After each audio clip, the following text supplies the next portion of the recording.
to the ballot for the voters to decide. If things are to stay within the status quo, then they are voted no on the ballot. As leaders and elected officials, they should motivate the voters, as we know that voter turnout during special elections is low. So we should motivate our voters to get out there and participate in the democratic process. With that said, I'll move on to some housekeeping issues. As you know, the public input is at the end, as I mentioned earlier. How does the committee feel about moving it to the beginning for next meeting? Are we good with moving it to the beginning? Okay, excellent. And then as we start to accept public input, if you could just state your name and the address for the record, we can start. So, last meeting we left off in our discussion of a hybrid model of a school committee. I believe the consensus was to discuss what a fully appointed school committee would look like if we wanted to propose that to the city council. As I think in previous meetings we had talked about potential guardrails or criteria we would want in specific categories of people that we would want appointed. So for example, somebody who has financial background, a lawyer, somebody from facilities, a current or former educator, mental health counselors, community members. So just to kick off the meeting, what is everybody's position on what guardrails we would like to see on the appointed school committee, and how would we want to execute the changes in the charter if there are any? Well, first we need to decide, we discuss different numbers of people to get school. We're going 7, 9, what are we looking at? Because that would then decide how we're going to make up the school committee. You know, if we're going fully appointed. Is it 9 where we have 3 parents, 3 teachers, legal, facility, finance, or yes, we need to sit right up against it. There we go. Sorry about that. Usually people can hear me without a microphone. So what are we looking at? Are we looking at the same 7 with different backgrounds, or I mean that's something I think we need to discuss first.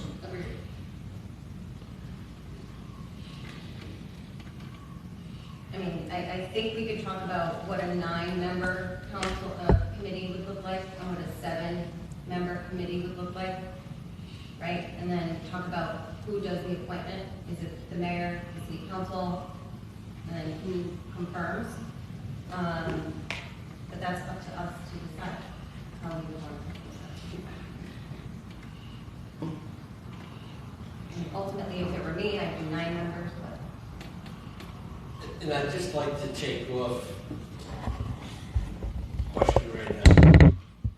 We shouldn't require a lawyer to be appointed to the school committee. They'll have their own legal counsel, and they'd forever end up fighting if there were a lawyer. And I was still paying a lawyer, so I'm back away. Okay. Any other guardrails we would like to see? Well, I mean, I would question generally, is it for us to have a specific composition of the school committee?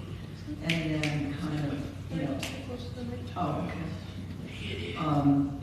Is it for us to be that specific if we were to make that recommendation to say 3 have to be this, 2 have to be this? Because then if the council did decide to put that forward and that were to pass, you know, then it becomes very narrow. Well, one of the parents left. Okay, well then we can only appoint a parent, and there might be somebody who's more qualified or more desirable of the council. So I don't see that it's our role to suggest, you know, the recipe for what the school committee should be, you know, if it were to go that far.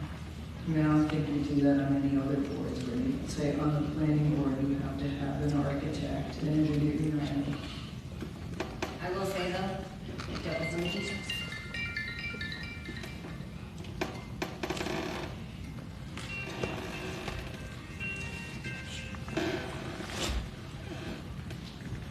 Just to be clear, this discussion is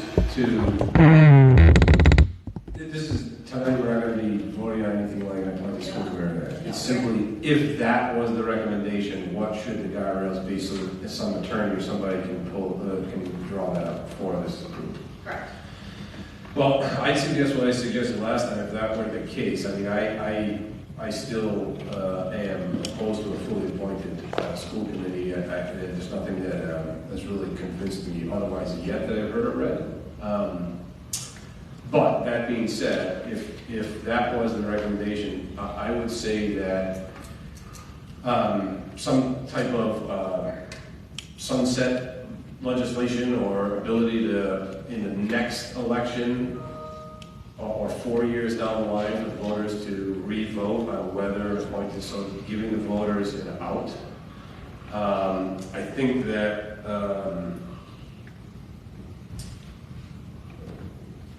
one of the other things to think about at that point would also be term limits on those members.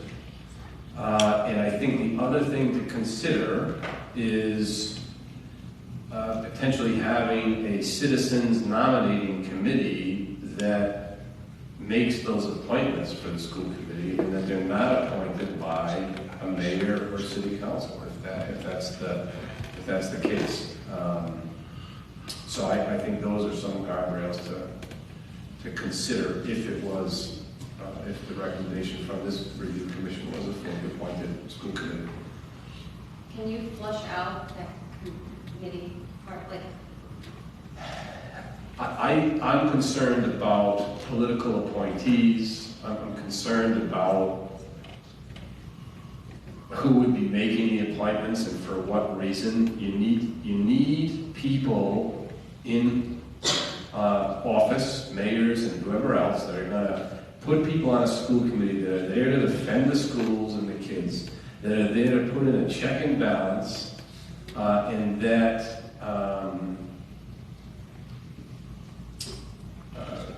put people in that have altruistic motives, that they are there to do better for others and to make our schools better. And, you know, I think the view, I don't want to get too political here, but the view of an appointed school committee, probably in everybody's minds right now, would change if Joe Biden was appointing them as the mayor, or Donald Trump was able to appoint the entire school committee. I think your view on an appointed school committee would change. The power never disappears when the voters have the choice as an elected representative. That's always there.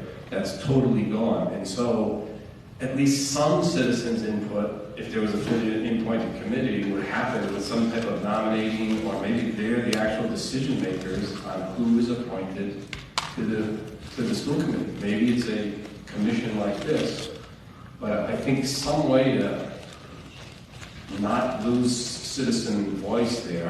I think losing the vote would be hard, but at least it would provide some level of citizen voice there.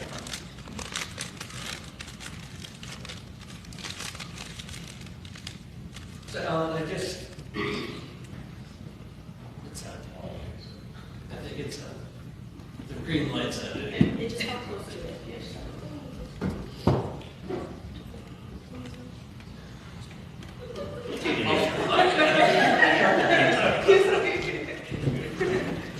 I don't know if like sunset.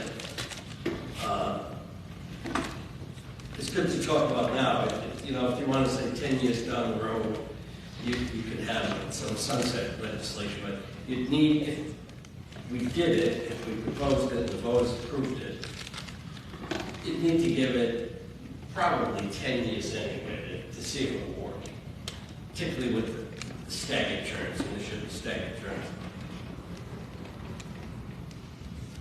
I think there can always be public input into the nominations that the mayor makes and the council ratifies, or vice versa.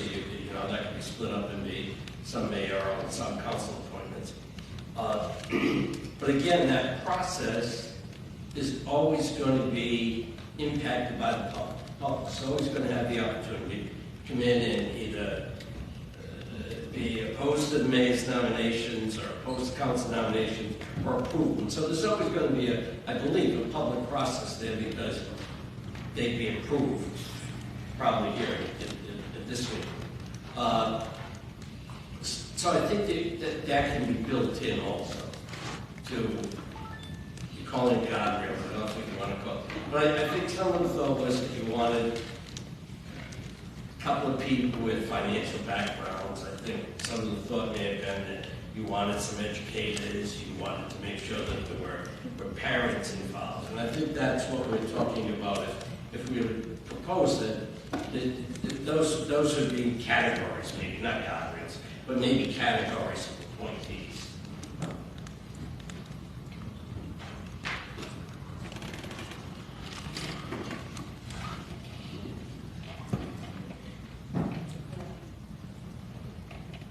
What do the others have to say? I would say nothing. Yes. What I have to say is, I am a mother. I have 3 kids in public schools, and I am a product of public schools as well. I don't believe there is enough in my view, there isn't enough research. I don't have enough material to make a decision. I want to go back home and look my kids in the eyes and tell them I made the right decision for you and for other kids. Therefore, I'm going to abstain of making any, not even recommendation at this time. I truly believe that this is an issue that will need more time to debate on.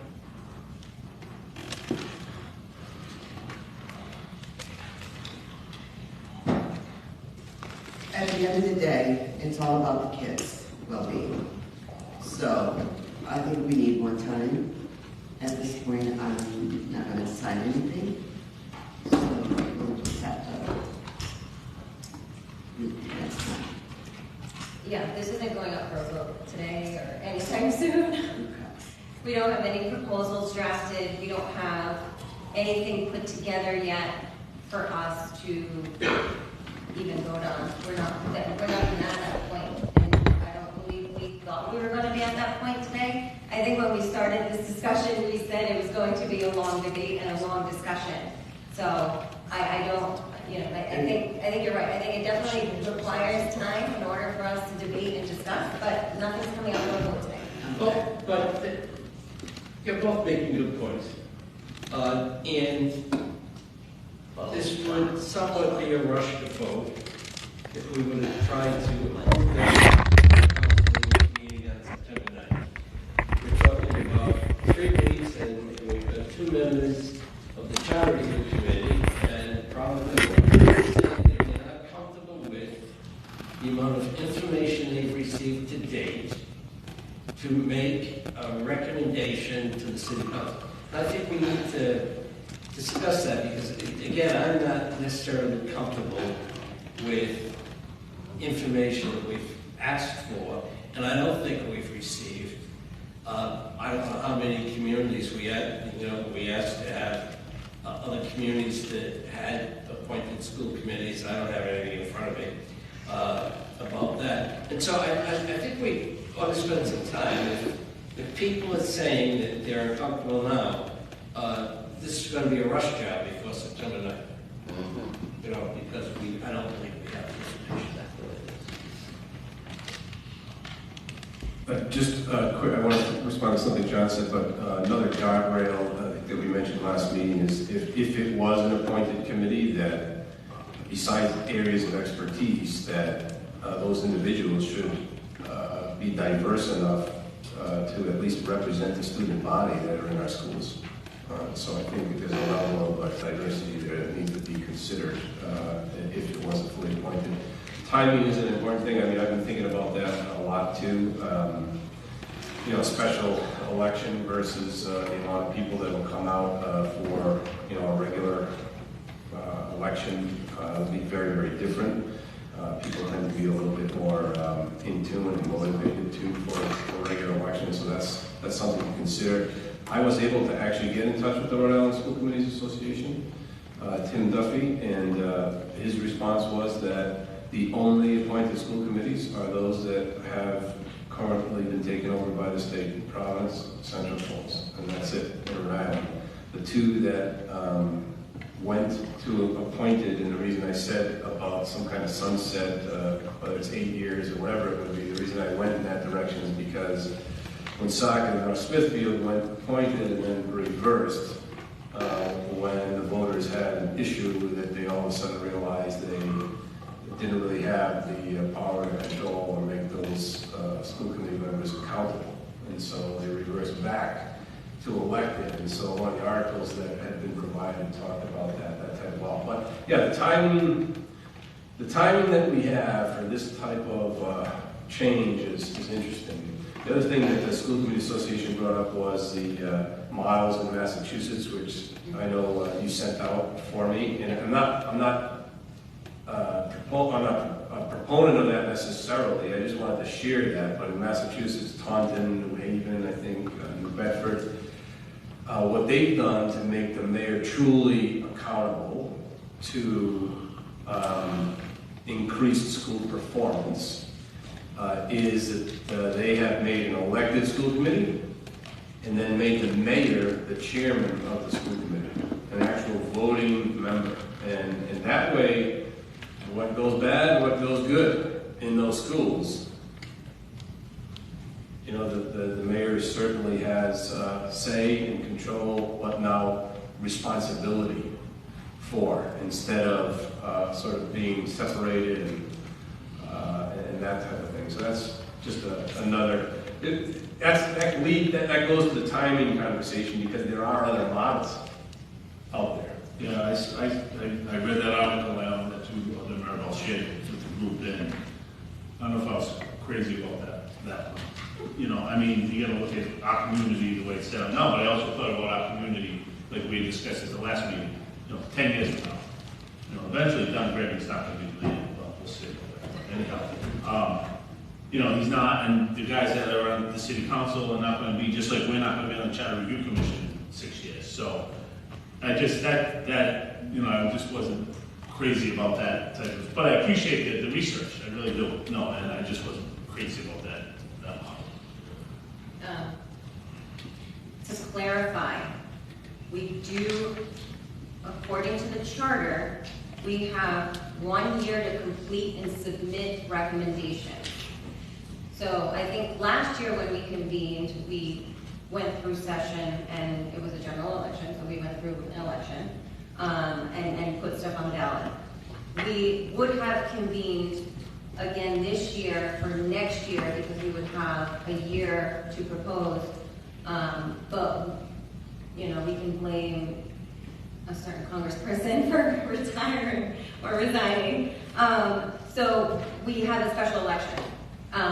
We do have administrative things, not this particular issue, but we are going to be submitting a recommendation for the things that we have already talked about previously. If regardless, we're still making a recommendation to the city council with or without the school committee recommendation, is what I wanted to clarify. I know we've just been discussing the appointed tonight, but we also brought up the hybrid previously too, Yeah. which might be another way to go, either 4-3, 6-3, whatever.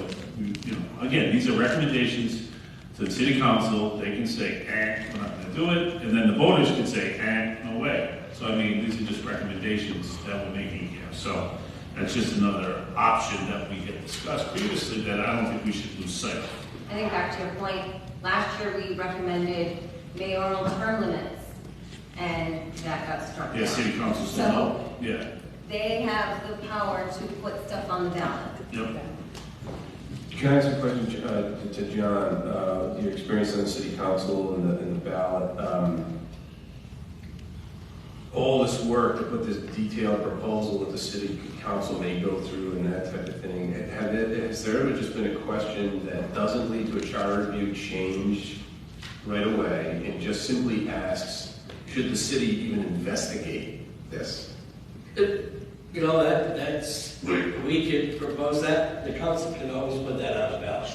The council's able to put any kind of a question like that on the ballot, and that might be the way to go. I'm just the discussion here tonight, the discussion we've had for the last month and a half, we are not going to have something I'm comfortable with presenting to the city council by September 9th, 6th. Say the first.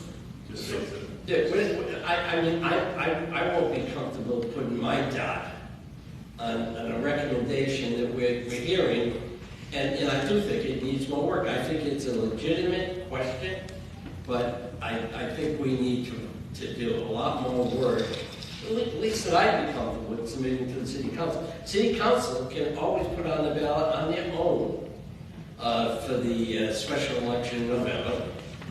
Should the city of Pawtucket consider an appointed school committee? They could put that way.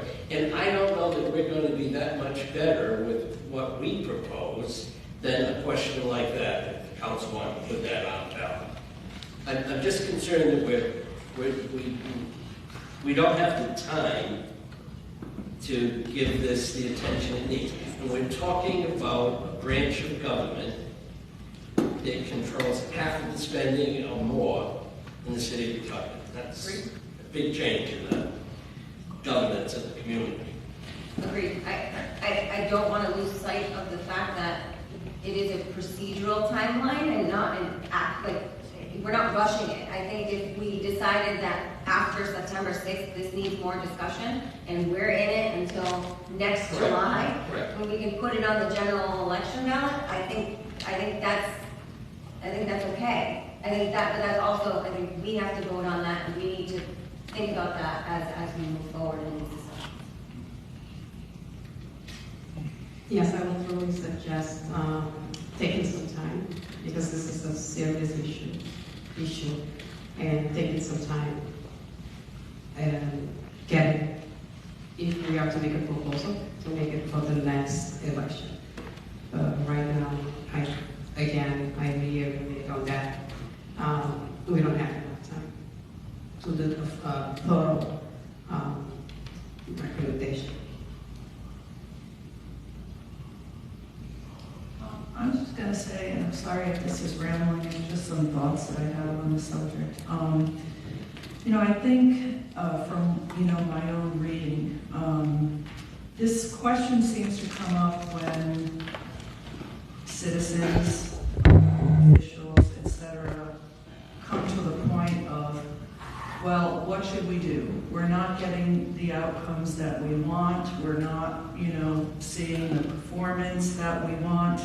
And maybe in some respects it's grasping at straws, or it's just what change can we make?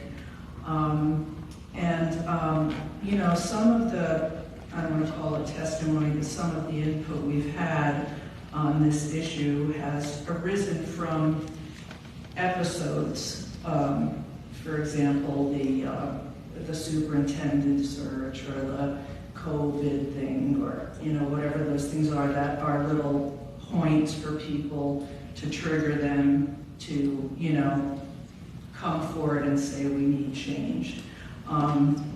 And I don't know if those are necessarily justifiable reasons for it, but what I found most compelling, which Alan has talked about, and even Ms. Fernandez in some of her comments last week, and I appreciate her making them.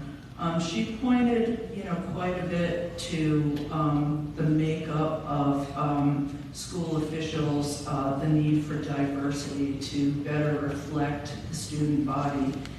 And, the one argument you could potentially make for this is it's very unlikely we will get to the diversity of the student body through the election process. I think typically we're going to see less diversity on an elected school committee. I think people are reluctant to come forward perhaps and run for office. I don't see in the last several elections that we've had a majority of people of color coming forward to run for election in this city and perhaps other cities. So, listening to her, and she may not have been making that point, but that's kind of the point that I hung on to is the best way to diversity may be appointing. That said, does that mean that proactively we will appoint the school committee if that was the methodology we were using that would truly reflect that? I'm not sure that would be the case either, honestly, but I think that's probably the way to get there, more likely than electing. And that's not necessarily advocating one way or the other. That, I think, is just, at least right now, with what we're seeing in the most recent elections, or even going back to, all of our past elections. I think that's probably the likelihood that we would see going forward. I'd just add to that and just say that the concerns about the quality of an elected board or the diversity of an elected board, those concerns apply equally to every level of elected representation. And that goes back to that question I said, why the school board and not the city council? And so what is it that is this difference and why we're looking at that versus... Well, the main difference could be that the city council sets the tax rate. So that's a different interest. I think that's one of the key differences. And I'll just add one other thing that I come across. I think it was Virginia, and it was I think it was the head of the NAACP. And in Virginia, appointed school boards actually came from the history of Jim Crow laws, where they were keeping whites in power, particularly controlling the schools. And so there's a move to go elected. And the question that he asked was, how do we hold school boards accountable when you can't vote on their appointment? And that's an interesting question for us to consider. So how do we hold a fully appointed board accountable as a voter, as a citizen? What's the answer to that? I would also add that, the other distinction with the city council is it's the legislative body. So do we have examples of legislative bodies that make the laws that are appointed?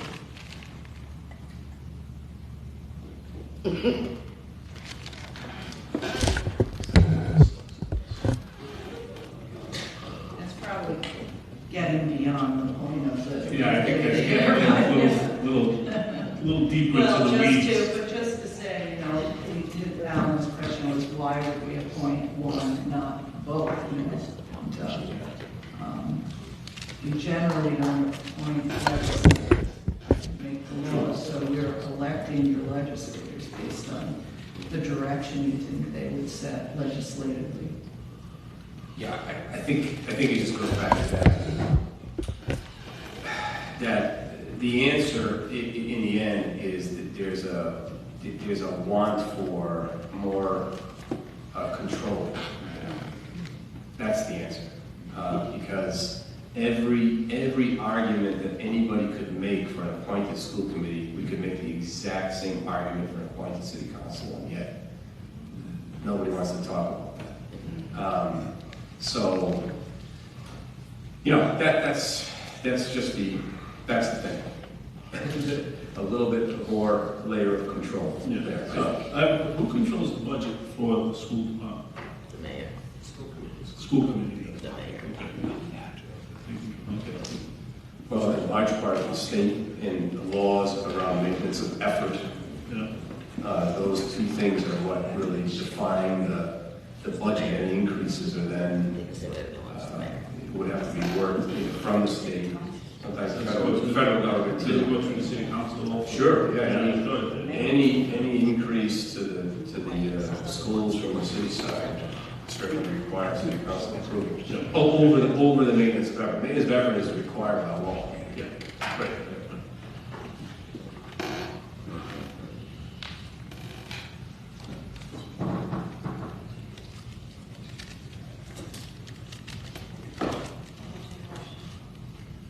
Yeah.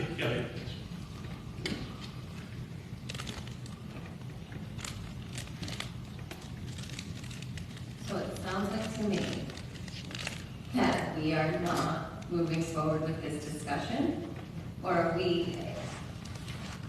I think we should still discuss it. I mean, we still have meetings scheduled for the rest of the month. We need to discuss it. I mean, if we're not going to do anything in September, but we decide to maybe push forward to the next election, okay, we should still have this open discussion. And we, you know, everybody seems to have been doing research on it and different municipalities throughout the country. I mean, with the internet, you can look up anything anywhere. So I think we still need to have that discussion, and then we can decide, you know what? Keep it as is. Or we want to change it, and here's what we want to do. But at least we will have done our due diligence But with those. we could say now that this is not something we will be proposing to the city council before September 6th. And it's something that the Charter Review Committee plans on looking into over the course of the next 9 months or so. And it takes what I think is the pressure that I feel that we're under to propose something to the city council. That's off the table. We get to a more relaxed pace and can do a more thorough research on what we end up proposing. Agreed. I'd like to make that a motion that this, the idea of an appointed school committee is not a recommendation. It will be presented to the city council for the November ballot. A second. Should we do both? Or should we do both? So there's no motion. Okay. So we can table the motion for next meeting? Okay. So we'll table the motion for next meeting. Because it's not on the agenda to vote. That's Secretary of State.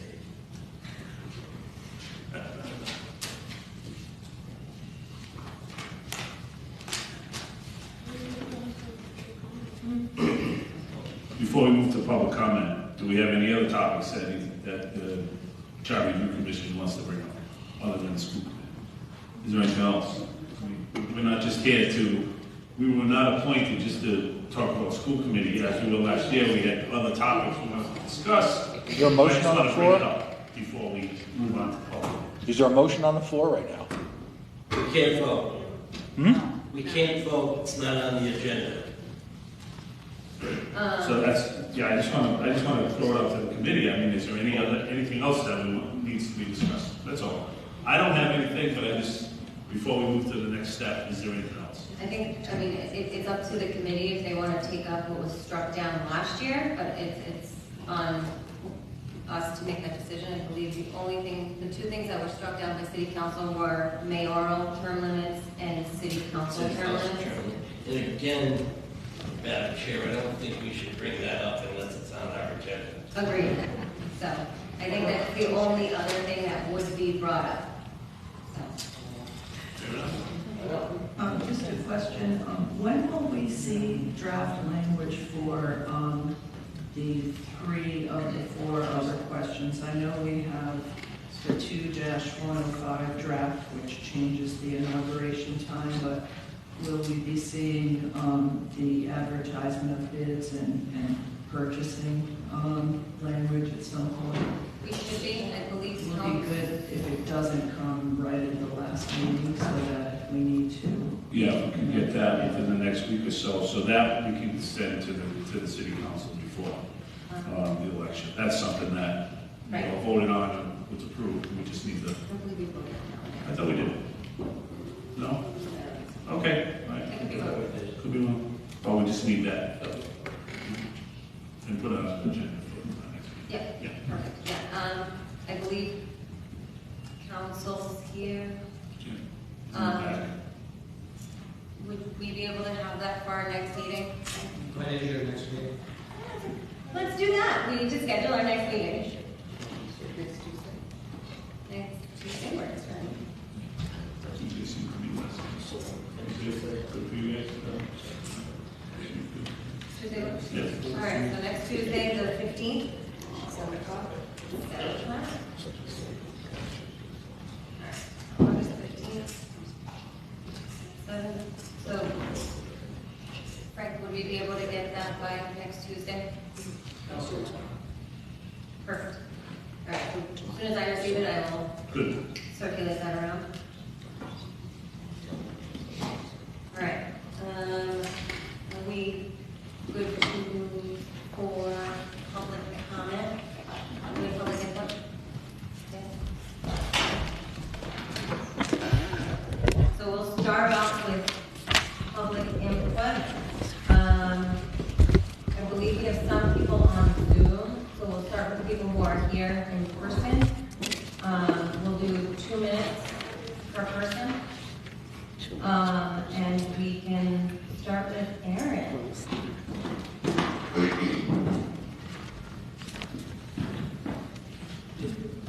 Hello. Good evening. My name is Erin Doobie. I have been deputy chair and chair of the school committee, but most pertinent to today, I chair the policy subcommittee. I recommend language changes to the full committee. In my role, it may be tempting to recommend sweeping changes solely based on my experiences and those in the small room I am in, but that would be both pompous and negligent. Instead, over many meetings, I gather outside research, I examine studies, I solicit input from affected people, and consider the implications of a recommendation so I can confidently back it. I am heartened to hear that there are members in this room who feel that they need to be in the same position, not just make a recommendation and let the voters decide, that instead they know that they personally support it. As to the matter, much of the justification seems to come from the belief that some decisions that the voter-elected school committee made recently were messy, not correct in your eyes, dysfunctional, maybe that the school committee is not as diverse as it should be. Follow that logic. See the dysfunction that's existed at times in our city hall, state house, and even White House. The decisions that are made that seem maddeningly wrong. The criminal prosecutions. The train wreck of Congress at times. The lack of diversity. And then imagine a group of people sitting around a table saying, maybe the voters can't be trusted to make good decisions. Maybe we know better than them. With that logic, the American experiment with democracy would have died many years ago. Instead, I continue to believe in the power of representative democracy and open government, despite the messiness. Indeed, I would have commented sooner, but agendas for this body did not meet the open meetings requirement of specifying the nature of the business to be discussed. And contact information for this commission online is outdated, so I couldn't reach out to the members to share my views. This meeting itself was posted in violation of the 48 hours specified, which excludes weekends, as it is posted on Sunday morning. A meeting on July 5th was posted on July 3rd, also in violation of the Open Meetings Act. With these violations, you have left the public in the dark, a public you have said at previous meetings who cares so deeply about being educated. I urge you to consider the drastic recommendations you've been making, not only now, but to future generations, to undermine democracy, the long-reaching effects you could be having in not standing up and acknowledging that taking power away from the voters is never in the best interest of education. Thank you.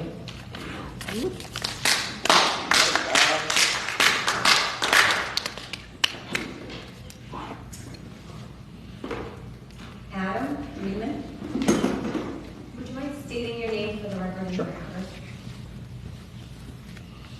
Good evening, everyone. My name is Adam Greenman, and I'm here tonight as a resident, as a concerned parent, and as somebody with a doctorate in educational leadership, which I think is important and pertinent to this conversation. And I want to say, I know public service is not easy. I know all of you are here as volunteers, and I appreciate the service that you're providing to this community by being a part of this and deliberating on this. And I'm heartened, actually, to hear the deliberation tonight that was much more measured, much more in favor of taking the time to actually examine this issue. And so I want to applaud you for doing that. And at the same time, I want to make sure that you continue on that path, that I hope to help you with some of the research that you're doing on your own, it sounds like. In this country, in the entire United States, 93% of school boards are elected. In Providence, in Woonsocket, in my hometown of Philadelphia, when those communities moved to appointed school boards, test scores did not go up. The local trend has moved away from appointed school boards. Providence has moved to a hybrid model. Woonsocket, as Mr. Tenrero said, in 2011 moved to an appointed school board, and by 2018 they were back to an elected because the accountability to the voters, to the population, wasn't there. Boston also has recently moved away from an appointed school board to an elected school board. I think the idea, and it's really heartening to hear that you're moving away from doing this in a rushed manner, doing it for an off-year election when we know voter turnout is much lower. This issue is way too important to not give it to the entire voting public, to do it in an election where we know turnout will be high. I want to speak to some of the concerns that I heard tonight. The idea that the school committee is not diverse. In the last 6 years, we've had Stephen Larby, Roberto Moreno, Marcia Fernandez, Sandra Cano, Elena Vasquez, all elected by the people. You say that the school committee made decisions that the public didn't agree with. In the last election, 3 of the positions on the school committee turned over. Almost half of the school committee turned over because the voters made a decision to have that happen. The voters are smarter than we give them credit for. And I have to say, the one thing that I want to keep in my remarks that I had, because I was pretty fired up when I wrote these, I watched your meeting last time. I heard you disrespect the voters. Not everybody. I heard one member talk about how all the voters go in and they just go down the list and they select the first 7 people. And I can tell you, as somebody who takes this very seriously, as a parent, and when I talk with other parents in the Pawtucket school system, we do not do that. And it's offensive to be told that we don't do our homework, that we don't understand this district, that we don't understand the people that we're voting for. It's offensive. And I hope that the person who made those remarks will make an apology to the voters and will make an apology to me. I think it's incredibly important that you continue this process of research. I'm really, again, heartened. I hope to see next week that you do vote to make this discussion go into next year, to get the notion of doing this on September 6th off the table. And Mr. Barry, I really appreciate you moving in that direction.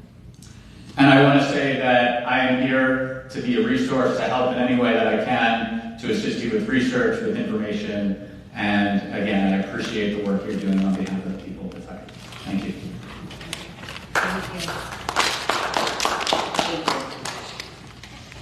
Alex Green.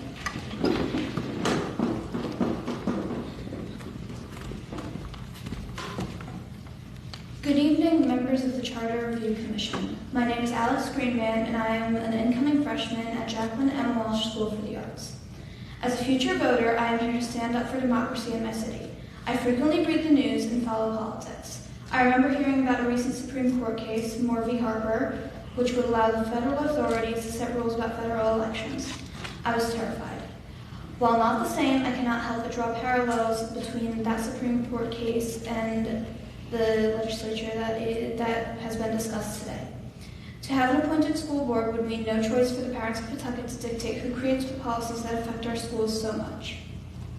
The school committee is responsible for many things pertaining to our schools, from everything to the food providers to the well-being of the students. An appointed school board would mean that the voters would have no say in what happens to the students of Pawtucket. We have a mayor who is of the Democrat Party now. However, with elections every 2 years, that may not always be the case.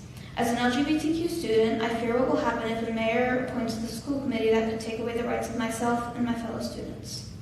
The mayor should not have the power to affect the schools and the 8,000 students that attend them.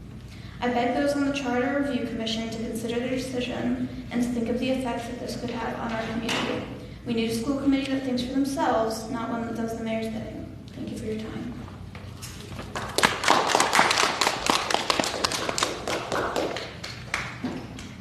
Representative Sheree Cruz. Thank you, and thank you for your time to hear that you're volunteering, and especially to those who believe in our elections and to elect who the voters feel are right for these positions. I'm Sheree Cruz, a state representative. I'm also a grandmother and guardian of a student here in Pawtucket schools. I also have a background in education and advanced degrees in urban education policy. So we've debated this many times in my university. And to move away from the elected school committee is just flying in the face of democracy and what many had said, you know, the respect to the voters who put them there. So for me, I just can't believe I'm here arguing this, debating this, or speaking on this, that we need to respect that of the voters and the school committee. And, you know, I hear some things about diversity, and I'm glad someone pointed out that we're going in the right direction. So to turn around and go to appointed, like many other cities and towns had done, and back again, and thinking about the churn of those policy decisions and what it had done on education, we need to stop here right now. If people are not happy, they get 2 years to re-elect them. I know everyone I voted for, I was knowledgeable, I looked up for, and they got elected. I knew what I was doing. I'm a voter, right? Just like the rest. And a parent as well, and grandparent in the school system. So I'm not going to sit here and, you know, I'm very frustrated, as you can tell. And in addition, we talked about diversity, and we see more people running for office like myself. I'm someone who never would have run for office, an underdog. But I gotta tell you, what needs to happen is not here, that's discussed here, is about getting parents involved, students involved, things like PTSOs and PTSOs and advisories to groups. That's something I had done for a parent is 20 years. And what that done was empower and educate more who are invested and directly impacted to run. That's what needs to be discussed, not changing and going in the wrong direction. So I just wanted to share that. And with the guardrails are the elected school committee. That's the guardrails. That's how we hold people accountable, is through our elections. So thank you again for your time and all of your input on this.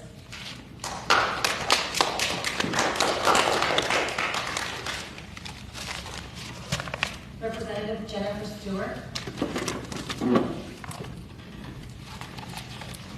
Hi, good evening. Thank you for your time and attention to these important issues. I want to just highlight a couple of things really to, I think, amplify the eloquent statements that have already been made this evening on this issue of appointed school committees and making what to my mind is a pretty radical governance change in the school committee. When I was talking to voters in the 59th district, schools and the quality of Pawtucket schools came up again and again. The parents in my district were knowledgeable about the school committee and deeply concerned about the performance of the Pawtucket schools. And so, to my mind, if any governance change is going to be considered, there's a few important questions that have to be addressed. And the first is, what's the best for improving student outcomes? Secondly, what's best for accountability? And in this case, it's accountability to parents, to students, and the community at large.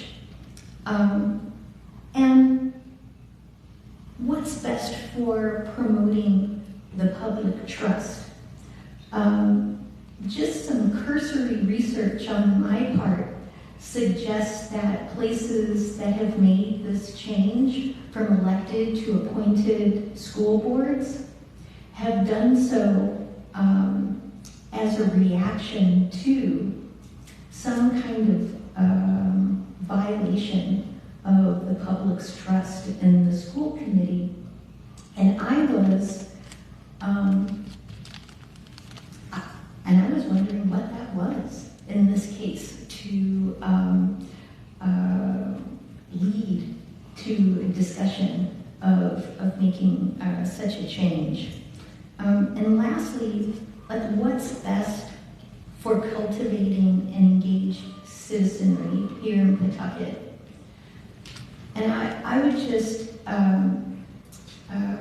encourage you, unless you can say with confidence that an appointed school board will facilitate yeses to those questions, it feels like a bad anti-democratic move to make for all the reasons that you've heard. So I was heartened tonight to hear that you will slow this process down to investigate further. There's a lot of expertise in Pawtucket and in our state at our universities on education policy that can help the city of Pawtucket improve its schools. So that's all I have to say. Thank you.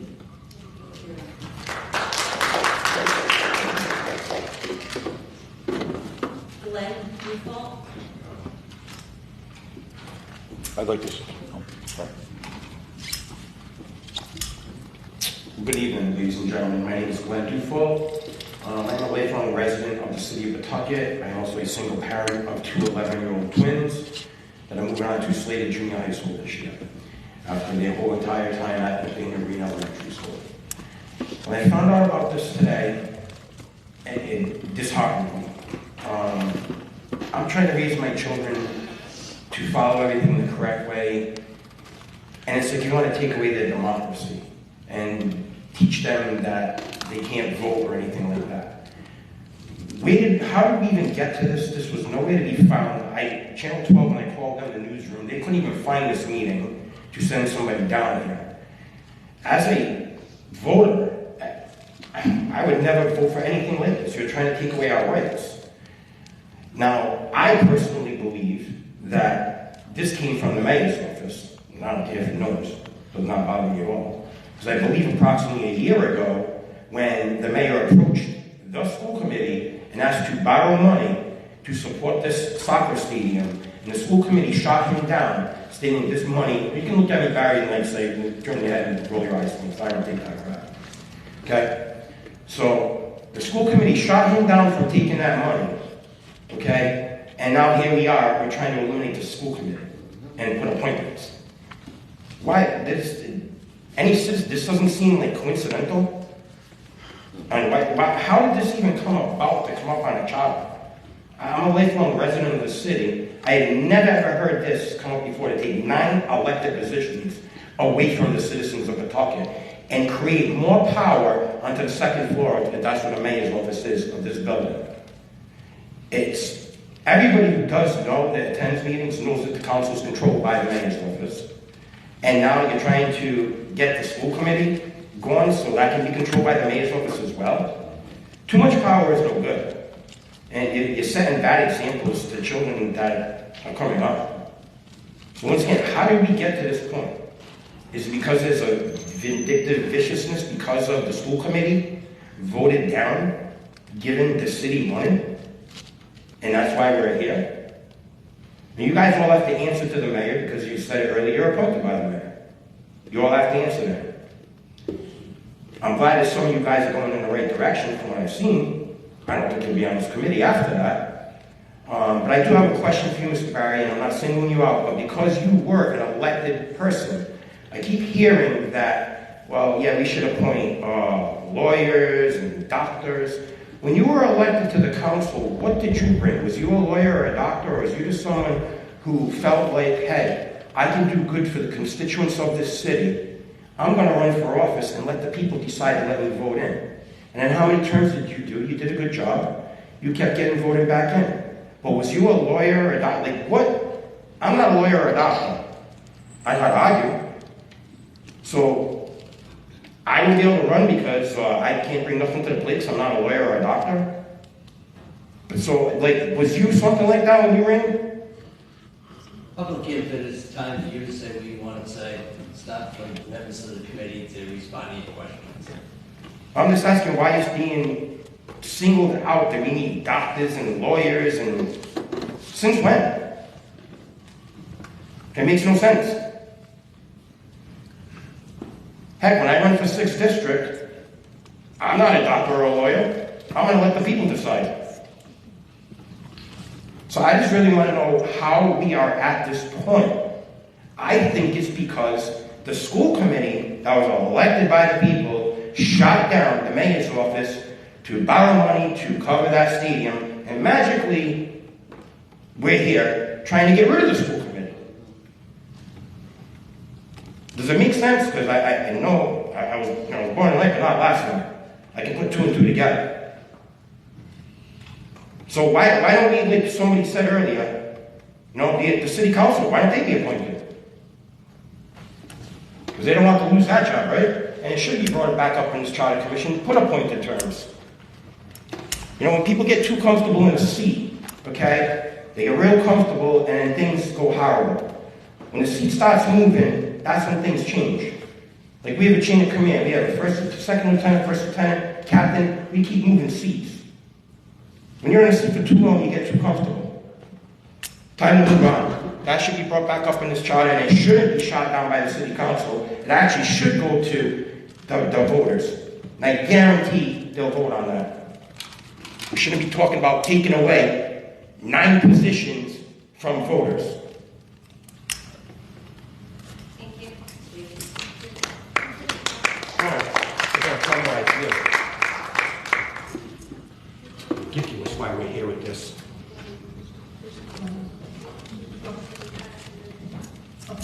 Richard Addison.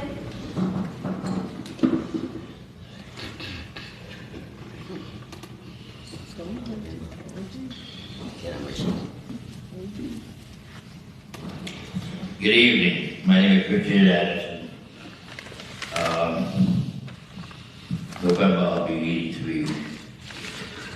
I've been born over there on River Street where Apex is, and I spent my entire life as a resident of the city of Pawtucket. All except for the 4 years that I took on the responsibility of fighting for this country as the United States Marine. This is my home. It hasn't always been a home that I was proud to be here. But tonight I came down because someone said something about changing from an elected school committee to a committee appointed by the mayor.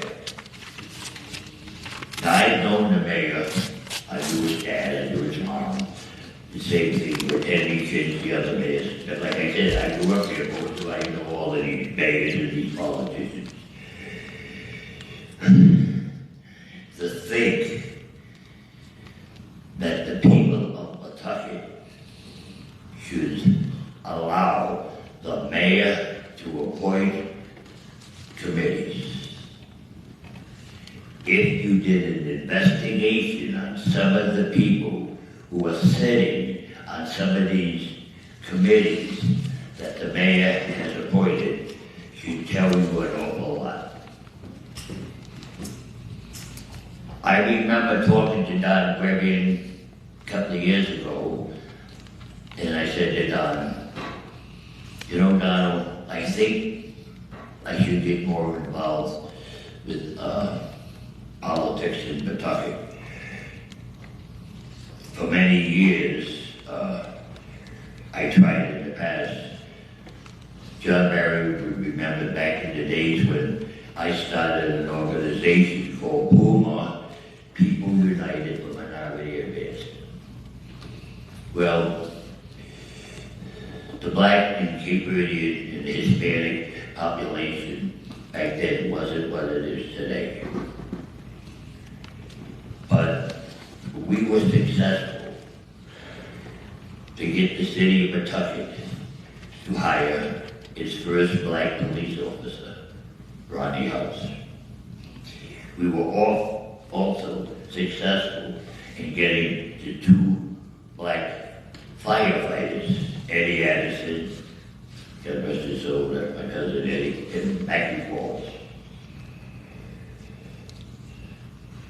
I went to high school with some of these guys who became mayors, and got to know them pretty well. But this group here tonight, I think it usually appointed by the mayor. And this is something that should be done. But I don't think it should be done when you're going to discuss if we're going to have the mayor appoint the school committee or the election. Constitution starts off, we the people. We the people. I don't want to tell you this, but the gentleman from New York, he was the first governor of New York, Governor Monroe, I think his name was. He's the one that came up with that. Everybody talks about John Adams with the Constitution. He came up with we the people. And he didn't get much credit for it because they found out that he stole it from the guys who wrote the Magna Carta. So he said, we the people. Every position that is paid by tax money from the residents, the mayor, the chief of police, I think all of them should be we, the people who choose these people, to allow a person to say, all right, now that I'm mayor, I'm going to appoint a school committee. For whatever reasons, I don't know why, there was a change of heart. 30 seconds. 30 seconds? Okay. We disabled vets deserve a little more time. Yes. Hoorah. But the thing is, if what you do has to go before the city council, and then the city council can take all the time and effort that you put in and just throw it away and say, we're going to put up our thing on the ballot, then you people are wasting your time. And when it hits the ballot, when they put it on the ballot, then it becomes we, the people. If we're going to vote to put it down or to lift it up, and I think the way it's worded is very important. We, the people. We, the people. I don't want to feel like I'm in Florida where we've got this Ron DeSantis saying, I'm going to take over everything.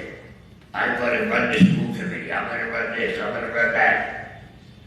And that seems to me, if the mayor came up with this idea, that's what he's trying to do.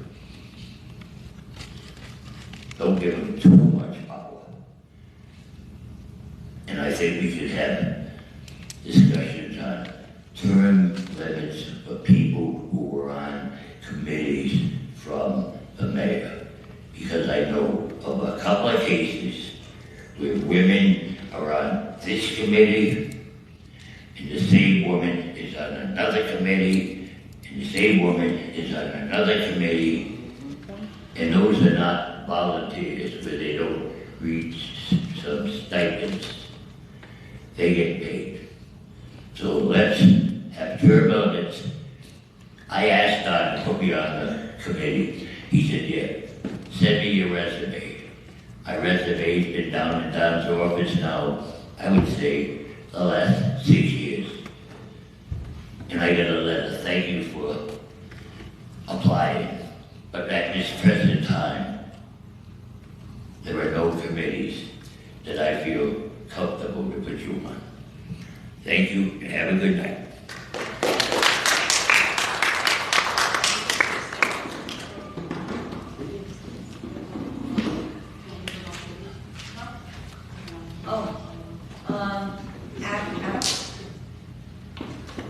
I believe Cristalino wanted to address you before you left. Sorry. Just a minute. And it was in regards to the statement that I made about voters going to the step down the line. And I made that statement based on my experience, and I did not say all voters. I said a lot of voters, and that's based on the experience that I have with the community, but what I hear and what I see, because I am very involved in the community. I appreciate your input, but that's what I just wanted to, make a correction there. I did not say all voters, but a lot of voters. Intention is really important. Even if you intended for it to come out like that, it came across to voters as if you were saying all voters. And so as public officials, because that is what you are now, I would say be very careful about how you address those kind of things and how you make those statements. And I understand you don't want to apologize for it, but I would say it's really important to be careful with your words. So, thank you. But that means clear, but not by saying a lot of voters and not just voters. That already speaks for itself. All right, on Republican, please. Adam, hang on a second, Adam. Oh, I wanted to hear what. All right, so the next person we have is Christine Benta. Yeah, it wasn't that pathetic that was doing.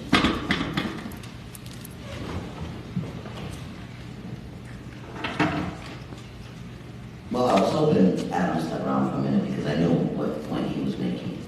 And the point that I'm going to start off with is the dangers of anyone trusting Donald Brumbian to appoint anybody to anything is exactly the point that Adam was making earlier, right? And no disrespect, but this committee right here, this board, is the perfect example of it. I'm going to say thank you to the two of you who I do recognize. I don't recognize anybody else except for that. Because you guys were all appointed as our leaders.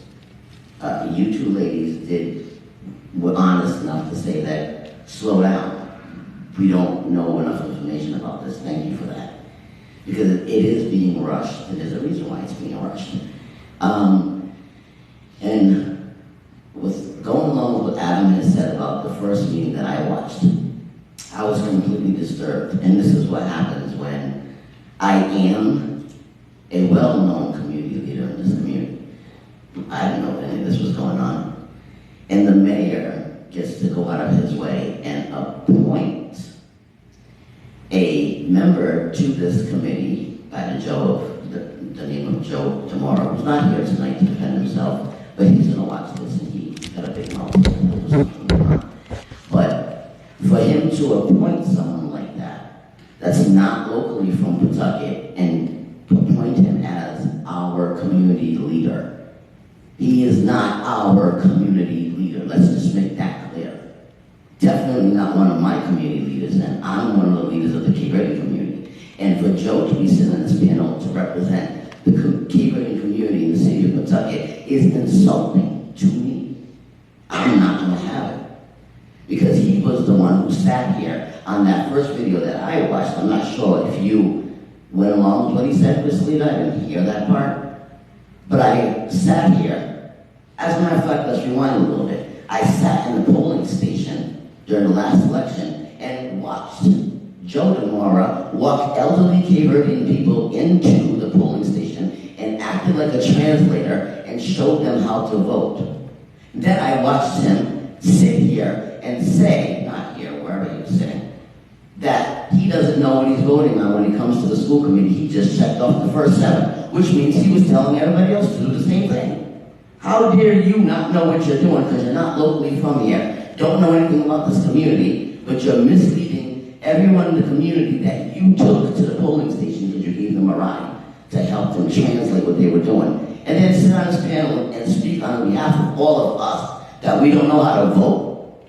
I wish Erin Doobie stayed here for a second too, because she would have heard, she would have known. I've been at school committee meetings as a mother, as an advocate, as a leader, as whatever it is. I've been there. I was part of the lunch shaming issue that was going on, that they claimed wasn't going on, but then they fixed it. You fixed something that wasn't going on, but okay, let's go with that. Was me and Erin bumping heads? Absolutely. I was bumping heads with them all. But contrary to what you said earlier, that maybe an appointed might get more minorities in, no. That stems from the whole issue that we were having 5 years ago with the school committee, and because we voted is why we have Marsha. Marsha wasn't appointed. She got voted in. Don't remind me of the time, thank you very much. She got voted in because we had enough of what was going on before. Marsha stood here as a community, as a school committee member, and wasn't even recognized by any of you guys because nobody knows who the school committee members are. That's embarrassing. But anyways, she is voted in by us because Pawtucket is majority minority. In case y'all didn't know that. She was voted in by us. We knew exactly what we were doing. And now we have a minority superintendent. Uh-oh. A lot of people don't like that, but guess what? We do.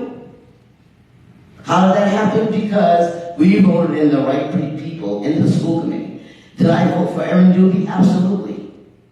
Did I bump heads with Erin Doobie all these years, for at least 5 years? Yeah. But I voted her back in. Why? Because I don't go by my personal issues. I go by the job that they're doing. Do I like Jay Chavanaugh? Well, I'm a public person. It's very known that I don't. But at the end of the day, he's still there. Why? Because we knew what we were voting on. So for this appointed committee to come and tell us that we don't know what we're doing and we're going to let the mayor appoint more, it doesn't make sense. It really doesn't. You guys shouldn't even be saying this, and the council shouldn't be saying this idea either. Because if we give the mayor more power, we're going to be in deeper, I'm not going to say it. I can disagree with the politics of the city all I want, and I'm not going to hold you guys responsible or be personal about what you're doing. I understand that most of you probably had no idea this was going to land on your lap. And now that it is, don't rush it, because that's what the mayor wants. He's not happy. I agree with what the gentleman said about the funding. He wants money. Yeah, of course, we all know that's what he wants. Let's not hide that. He's also not happy about the new superintendent, because she's not going to let him do whatever he wants to jeopardize my minority students in these schools. He knows that, and he's mad that she got voted in. Too bad. Don't take that power away from the parents. That's all I'm saying.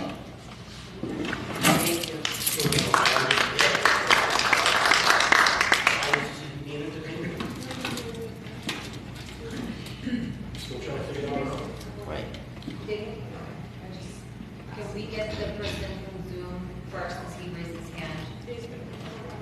Well, that's the phone. I will. Ben Evans, if you'd like to speak, you're unmuted.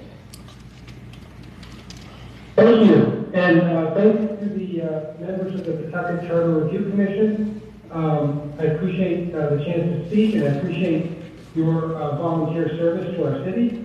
And also thank you to all the wonderful people from Pawtucket who spoke earlier, because frankly, they made a lot of good points, a lot of clear arguments why having an appointed school board would be a disaster for Pawtucket, for the children of Pawtucket, our students. And I want to just echo everything that was said. Uniformly, every speaker who came into comment here said, don't do this. Don't do it. Don't put forward some sort of recommendation that we would have an appointed rather than an elected school committee. And I'm also trying to convey that position as well. And I'm glad to hear that you all are reconsidering, trying to rush this through, and considering it more carefully. And I hope that this ill-advised plan to have a appointed school board would be abandoned. Thank you very much.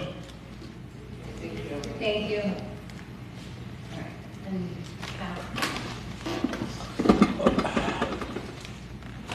Carefully, I'll make sure I jump. Hi, my name is Pat Ford. I'm with the Coalition Radio Network. We're a media company based at 10 Admiral Street in scenic Providence, Rhode Island. I spend a lot of time here in Pawtucket. It's sort of my second home in terms of coverage. Just wonderful points already been made, so let me just go over some structural issues. First off, this is the third meeting I've attended. You still have yet to establish any connection between school performance and school committee actions at any level. I would challenge all of you. Last week I was here when a member of the school board was here and spoke, and it was clear that most of you had no idea who she was or the fact that she sat on the school board.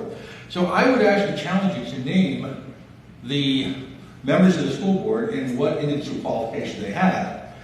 I go to probably somewhere in the neighborhood of 75 to 100 school committee meetings a year across the state. I don't know any of these folks personally, but I will tell you that you are uniquely blessed here in Pawtucket. I find great irony in this, if you knew me personally. You have arguably one of the better school boards in the state, which includes, by the way, an educational expert, someone who does high-level facilities management, as well as a number of folks who have, at a high, near C-suite level, have corporate experience, which would touch on the law. So you already have, chosen by the voters, and by the way, for the most part, endorsed by the very mayor who wants to oust these folks because he didn't play poker with him on the $1 million from the school board. You probably have one of the best school boards in the state. So make yourself crazy, go ahead. Because what I'm going to turn around and say to all of you, I'd love to give you all a civic exam. Because over the last 3 weeks, I've heard comments made which display from a number of you. And you're all, I'm not challenging your honor or your intelligence. You all seem like wonderful people. But I would wonder if you folks have a thorough understanding of the city charter in this town. And I would want to put a quiz to you. Because based on the comments and the questions that have gone in these meetings, all right, I don't know that you do. So I'm not sure how you can change a city charter that you don't understand thoroughly. Crazy. And just finally, to wrap it all up, I want to talk to the 3 meetings we've had so far. No structure, no agenda, no expert witnesses. It reminds me largely, again, well-intentioned people, some very smart people here, and a lot of folks in touch with the community, but it reminds me largely of both sessions that I attended in college, sitting around a dorm room where 3 groups of people sat around and chatted aimlessly, probably with good intent, about just generic issues and the same issues. If you were to go back and listen to the 3 recordings, I recorded all of them, and you'd be glad to know that I've shared them with the world. I would say to you that you all sort of, between the pregnant silences, the uncomfortable pauses, I don't know what you're doing here. There's no structure to this. When are we going to see expert witnesses? When are we going to see testimony? When are we going to see some sort of basic outline? When are we going to see anything? So, that's all I got for tonight, but, one last thing. The notice thing. You know, you noticed this meeting Sunday at, what, 10:30 in the morning?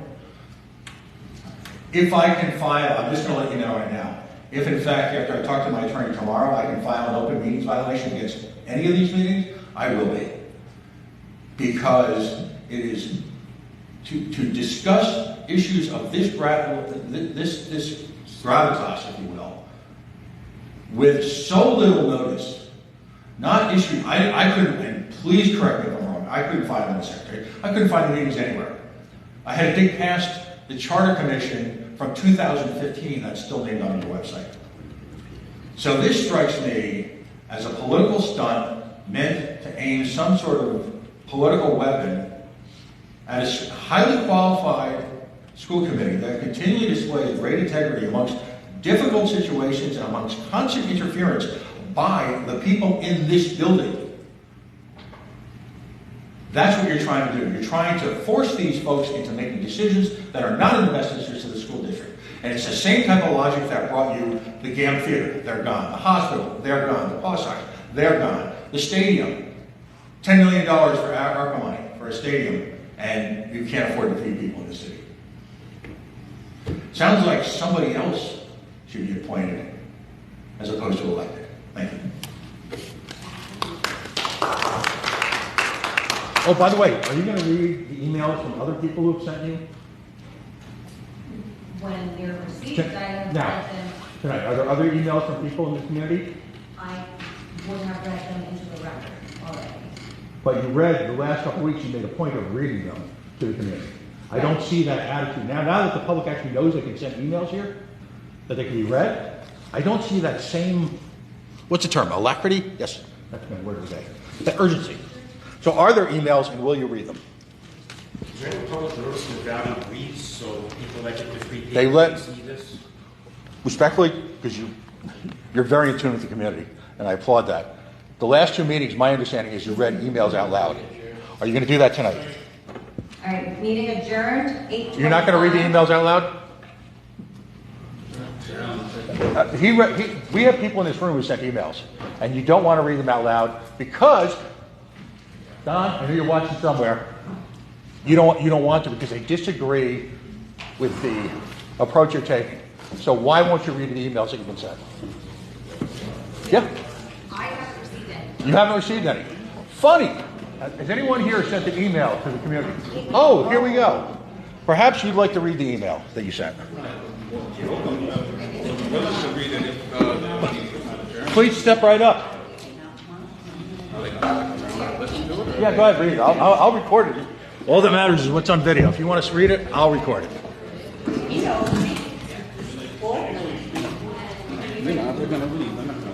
What? Yeah, that's everybody's are being pretty specific. Hi, Joanne.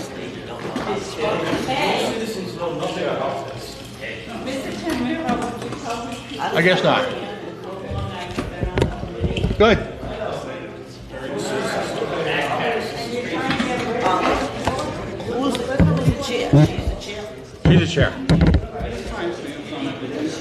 I didn't have a vote to adjourn. Was there a vote to adjourn? And what was the vote count? I'm funny. I'm going to go back to my recording. If you didn't adjourn the meeting properly, I'm going to sue you. So are you going all right? to ignore this You man need right here? listen to what the citizens have to say. Are You you made going to sure ignore this man right here? you made sure that a state appointee to the state senate got to read theirs. All right. You made sure that a member of the Providence. No, I'm pointing right at you because you're the lawyer, you're the chair, you know better. It was sent to, and she gave, I had a return email stating it was going to be sent out to you as the chair, and you were going to pass it along to the members of the commission. Funny how that happens. Must be a coincidence. What are the odds? That must be it. That's what you mean by no structure. Yeah. This is who we're trusting to make decisions for us. Someone But who's the gonna completely ignore this they man. really don't mean anything, because whatever they do still has to go before the city council. So what they do It's is the a perfect waste of example time. of why they shouldn't be appointed, because they're rude and obnoxious. Yeah, but they, Why did you read, Madam Chair, why did you read the emails last week and the week before? because the school committee did its job. Well, they were sent. These were sent to the committee. So you're acting in, so if I sue, I can sue you personally now? Is that what you're telling me? Because I've got that on camera. You're an attorney. That's fine. I know that everybody here rejected this. In the halls of justice, justice is in the halls. Welcome to Pawtucket, my friend. I will be at the next meeting to read it aloud on the agenda. And that, What depends? Are they going to put the agenda on this one at 11 at night? In disappearing ink? well, I'll tell you, What a bleep show. You know what Bugs would say at a moment like this? I looked at what. We're live, by the way. At a moment like this, Bugs Bunny speaks to me. You know what Bugs would say? No. What a bunch of maroons. Good night, folks. In the halls of justice, justice is in the halls. Facebook.com/The Coalition Radio. On the mighty Twitter at Coalition_Radio. And of course, the mothership at CoalitionRadioNetwork.com. It's been a full and rewarding day. Please, if you have a moment, like and share our social media. Have a great night. We'll be back at it tomorrow. Hey, tomorrow night, BLM, debate. Be there. If you can't, you got to work, you got kids. Conditions permitting, we'll stream it. Thank you so much. Good night.